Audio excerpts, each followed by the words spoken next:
मुंबई महापालिकेसाठी भाजप आणि शिंदेंच्या शिवसेनेमध्ये 150 जागांवरती एकमत झालंय। आगामी निवडणुकीमध्ये मुंबई महापालिकेसाठी सर्व 227 जागांवरही महायुती म्हणूनच लढणार असल्याचं भाजपचे मुंबई अध्यक्ष अमित साटम यांनी स्पष्ट केलं।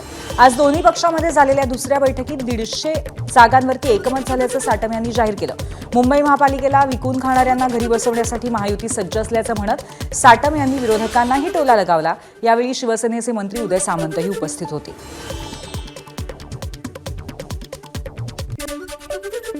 मुंबई महानगरपालिकेच्या 227 वॉर्डांपैकी 150 जागांवरती आमचं एकमत झालेलं आहे। उर्वरित जागांची चर्चा ही सुरू आहे। पुढच्या 2 दिवसामध्ये उर्वरित जागांवरतीही आम्ही चर्चा करू आणि या ठिकाणी युतीची घोषणा होईल। म्हणजे युती झालेलीच आहे, फक्त या संदर्भामध्ये जागांची जी चर्चा आहे ती 150 जागांच्या संदर्भामध्ये आमचं एकमत हे झालेलं आहे। ज्या पद्धतीनं मुंबईकरांना आवश्यक असलेलं चांगलं प्रशासन हे मुंबई महानगरपालिकेमध्ये देणं, त्याच्यामुळं त्यांनी जे सांगितलं की 150 ठिकाणी आमचं एकमत झालेलं आहे। 77 जागा ह्या अनिर्णित राहिलेल्या आहेत, त्याच्यावर देखील उद्या परवामध्ये चर्चा होईल। परंतु जागा किती कोण लढतं याच्यापेक्षा आम्ही महायुतीनं पुढं जातो आहे, म्हणजे शिवसेना, भाजप, RPI। त्याच्यामुळे ती महायुती अतिशय चांगल्या पद्धतीनं कॉन्क्रीट असली पाहिजे, ही आमची सगळ्यांची भूमिका आहे। आणि कुठच्याही परिस्थितीमध्ये 150 जागांपेक्षा जास्त जागा हे जे आम्ही सांगितले की आम्ही जिंकणार, ते आम्ही 100% जिंकणार। मुंबई महापालिकेसाठी भाजप आणि सेनेचं 150 जागांवरती एकमत झाल्यानंतर उर्वरित 77 जागांचं काय असा प्रश्न अनेकांना पडलाय। त्यावर पत्रकार परिषदेत बोलताना अमित साटम यांनी उर्वरित जागांसाठी चर्चा सुरू असल्याचं म्हटलंय। ही सगळी प्रक्रिया 2 दिवसात पार पडेल आणि मग अंतिम निर्णय मुख्यमंत्री देवेंद्र फडणवीस आणि उपमुख्यमंत्री एकनाथ शिंदे घेतील, असं साटम यांनी सांगितलंय। 150 जागा ही महायुती लढणार आहे। भारतीय जनता पार्टी, शिवसेना, रिपाई महायुती ही 227 जागा लढणार आहे। त्यामध्ये 150 जागांवर आमचं एकमत झालेलं आहे। उर्वरित 77 जागांवरती चर्चा सुरू आहे आणि लवकरच पुढच्या 2-4 दिवसामध्ये त्या 77 जागासुद्धा घोषित होतील। भाजप आणि शिवसेनेची आज मुंबईमध्ये जागा वाटपासंदर्भातली सलग दुसऱ्या दिवशी बैठक झाली। मात्र याही बैठकीचं अजित पवारांच्या राष्ट्रवादीला निमंत्रण देण्यात आलं नव्हतं। यानंतर सुनील तटकरेंच्या उपस्थितीत राष्ट्रवादीच्या मुंबई विभागाची बैठक बोलवण्यात आली होती। जर भाजप आणि शिवसेनेचा मलिकांना विरोध असेल तर इतर नेत्यांनी चर्चा करायची तयारी दर्शवली आहे। तसंच राष्ट्रवादीचे नेते महायुतीच्या वरिष्ठ नेत्यांशी चर्चा करणार असल्याची माहिती आहे। ज्या पक्षाचं नेतृत्व नवाब मलिक करतील त्या पक्षाशी युती नाही, अशी भूमिका भाजपने जाहीर केली आहे। तसंच मलिक आमचे शत्रू हे आम्ही पूर्वीच जाहीर केलं आहे, असे शिवसेनेचे मंत्री संजय शिरसाटांनी म्हटले। मुंबईमध्ये येणारी निवडणूक शिवसेना आणि भाजप हे महायुतीमध्ये लढणार हे जवळपास निश्चित झालेलं आहे। भाजपने आपल्या पक्षाची भूमिका स्पष्टपणे केलेली आहे। ज्या पक्षाचं नेतृत्व नवाब मलिक करेल त्या पक्षाशी युती नाही आणि म्हणून अजितदादाचा पक्ष हा वेगळा लढतोय असं एकंदरीत माहिती आहे। एकनाथ शिंदे साहेब, देवेंद्र फडणवीस साहेब हे आता लवकरच बसून अंतिम जागा वाटपाची बोलणी करतील। हे बघा, नवाब मलिक हे आमचे शत्रू आहेत असं आम्ही पूर्वी जाहीर केलेलं आहे। म्हणून आता त्यांनी शरद पवारांबरोबर युती करावी का कुणाबरोबर करावी हा त्यांचा वैयक्तिक प्रश्न झाला। शरद पवारांच्या राष्ट्रवादीच्या खासदार सुप्रिया सुळेंनी मात्र नवाब मलिकांची पाठराखण केली आहे। सही हवी असते तेव्हा नवाबभाई चालतात, सोयीनुसार नवाबभाई चालतात असा निशाणा सुळेंनी साधला।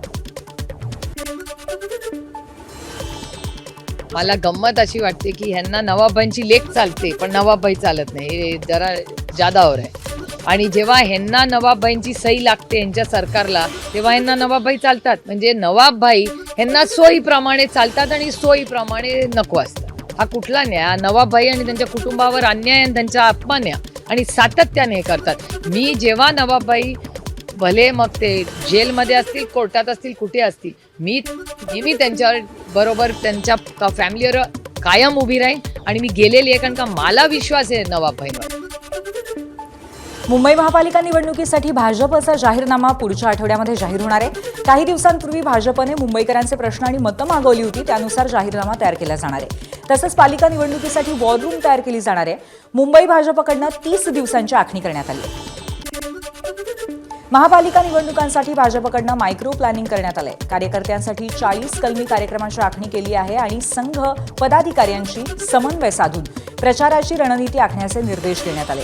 तसंच शिंदे सेनेसोबत युतीच्या सूचना दिल्या आहेत, पण राष्ट्रवादीबाबत निर्देश दिलेले नाहीयेत. विधानसभेच्या धर्तीवरती समाजातील विविध छोट्या घटकांना सोबत घेऊन पालिका जिंकण्याचा भाजपचा प्रयत्न आहे. एकनाथ शिंदेंचं मुंबई मनपाचं बजेट 10,000 कोटींचं आहे असा आरोप संजय राऊतांनी केलाय. एकनाथ शिंदे निवडणूक लढवण्यासाठी प्रत्येक उमेदवाराला 10 कोटी देणार आहेत असं शिंदेंनी महापालिकेच्या ठेकेदारांकडूनच हे पैसे घेतल्याचा आरोपही राऊतांनी केलाय. माझ्या माहितीप्रमाणे एकनाथ शिंदेचं मुंबई महानगरपालिकेचं बजेट हे 10,000 कोटीचं आहे. प्रत्येक उमेदवाराला ते 10 कोटी रुपये देणार आहे आणि माझी माहिती पक्की असते.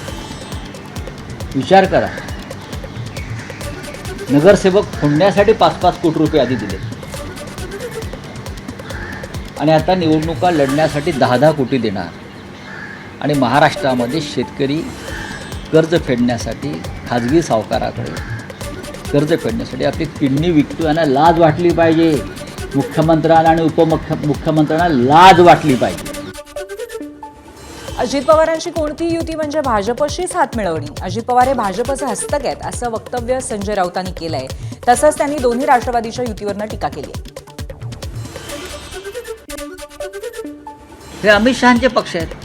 त्यांच्याबरोबर कोणत्याही प्रकारची युती करणं हे माझ्या आकलनाप्रमाणे भारतीय जनता पक्षाचे हात बळकट करण्यासारखं आहे.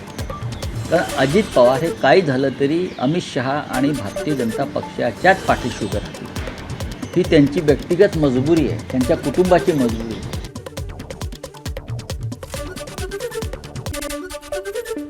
मुंबई महानगरपालिका निवडणुकीसाठी काँग्रेस ॲक्शन मोडवरती आली आहे. आजपासून काँग्रेसच्या मुलाखती सुरू झाल्यात.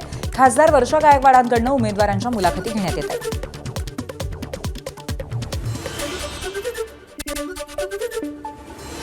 आम्ही जनतेच्या हितासाठी एकत्र आलोय, स्वतःच्या स्वार्थासाठी नाही. मंत्री भरत गोगावले यांनी अंबादास दानवेंना प्रत्युत्तर दिलंय. काल अंबादास दानवेंनी एक पोस्ट करत शिंदेंच्या सेनेवरती टीका केली होती. मुरुडमध्ये शिंदे सेना आणि काँग्रेसमध्ये झालेल्या युतीवरनं दानवेंनी टोला लगावला होता. शिंदेंची अंतुलेना 7 बाण पंजा 1-7 असं दानवे म्हणाले होते. अंबादास दानवेंनी एवढं नाकाला म्हाका लावू नये की काय आणि काय नाही, की आम्ही जर इथं एकत्र काही ठिकाणी येत असो ते जनतेच्या हितासाठी, वैयक्तिक स्वार्थासाठी नाही. नवी मुंबई महानगरपालिकेतील एकूण 111 माजी नगरसेवकांपैकी 109 नगरसेवक सध्या महायुतीमधील भाजप आणि शिवसेनेत आहेत. तरीही मतदार महाविकास आघाडीसोबत असल्यामुळे महाविकास आघाडीला निवडणुकीत यश मिळेल असा विश्वास ठाकरे सेनेचे उपनेते विठ्ठल मोरेंनी व्यक्त केलाय. बेलापूरमधील 11 पैकी 1 नगरसेवक बाकी आहे आणि ऐरोलीमधील इतर नगरसेवकापैकी 1 नगरसेवक बाकी. त्यामुळं नगरसेवक जरी गेले असतील, ती मतदान करणारी जी जनता आहे ती सच्चाईच्या बाजूने मतदान करणार आहे. किती गेले, किती राहिले, उद्या कोण आणखी तेही गेले तरी पक्ष तिथे आहे आणि पक्ष जनतेशी जोडलेला आहे.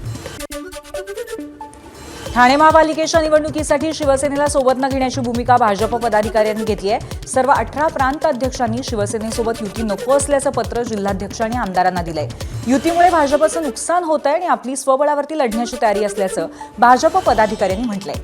काल भाजप आणि शिवसेनेची ठाणे पालिकेबाबत पहिली बैठक झाली होती. यानंतर लगेच भाजप पदाधिकाऱ्यांकडून युतीला विरोध करण्यात येतोय.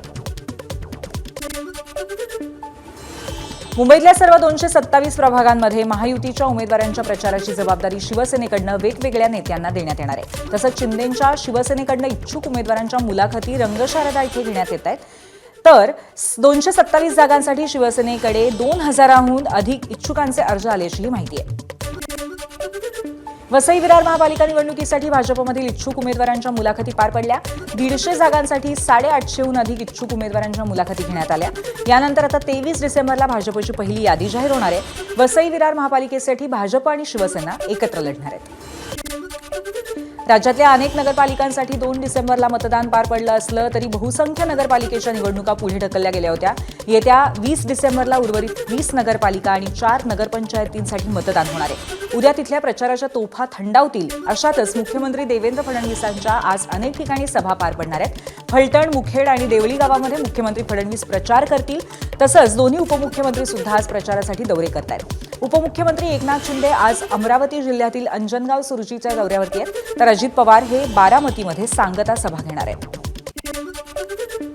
बारामतीच्या नगर परिषदेसाठी शनिवारी म्हणजे 20 डिसेंबरला मतदान पार पडेल.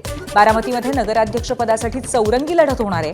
प्रचाराच्या अखेरच्या दिवशी शरद पवारांच्या राष्ट्रवादीचे युवा नेते युगेंद्र पवार प्रचाराच्या मैदानात उतरलेले दिसले. बारामती शहरामध्ये पदयात्रा काढून त्यांनी उमेदवारांसाठी प्रचार केलाय. शरद पवारांच्या उमेदवारांना निवडून येण्याचं आवाहन युगेंद्र पवार यांनी केलंय.